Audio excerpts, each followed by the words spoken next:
আমি যেটা বলবো সেটা হলো যে আমাদের সার্বিকভাবে আমরা যা করবো সেটাই আমাদের শুট করে ট্যাক্সি দেওয়া হবে, কিন্তু ছোট ছোট পদক্ষেপ সেখানে আমাদেরকে নিয়ে যেতে হবে।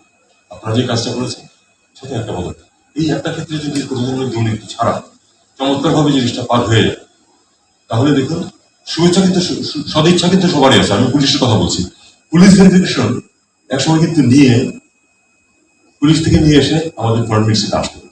আমার জন্য তো কাজটা কঠিন না।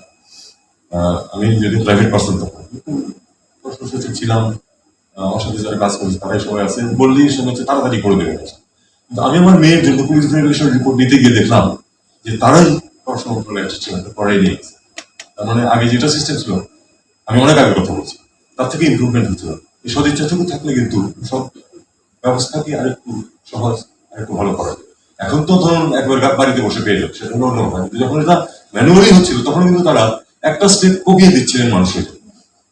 এটা কিন্তু একটা বিরাট জিনিস। তারপরে ইন্ডিভিজুয়াল যখন একটা কাগজ নিয়ে আসে সেটা তো আবার সত্যতা যাচাই করে দেখতে হবে ঠিক আছে, সেটাও প্রয়োজন হচ্ছে না, কারণ পুলিশ নিজেই নিয়ে আসছিল। আমি মনে করি যে এই স্টেপটা একটা ছোট স্টেপ কিন্তু অনেক বড় স্টেপ। মানে ওই যে লম্বা জার্নি তো একটা স্টেপ দিয়ে শুরু। তো আপনাদের যারা এটাতে জড়িয়েছে সবাইকে আমি আন্তরিকভাবে ধন্যবাদ জানাচ্ছি। এবং আমি আশা করবো যে বিভিন্ন ক্ষেত্রে আমরা এসব দিকে এগোবো, যাতে করে দুর্নীতির সুযোগ যাতে কম, সুযোগ যেখানে থাকে সেখানে দুর্নীতি দমন সম্পূর্ণ বন্ধ করা খুবই কঠিন।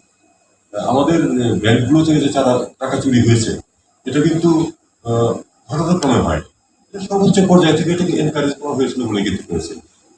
পত্র পত্রিকায় উঠেছে, সবাই বলি করছে যে অমুক ব্যাংকটাকে ধ্বংস করে দেওয়া হচ্ছে। কারণ একটা ভালো ব্যাংক থেকে সমানে খারাপ ঋণ দেওয়া হচ্ছে ইচ্ছাকৃত হবে।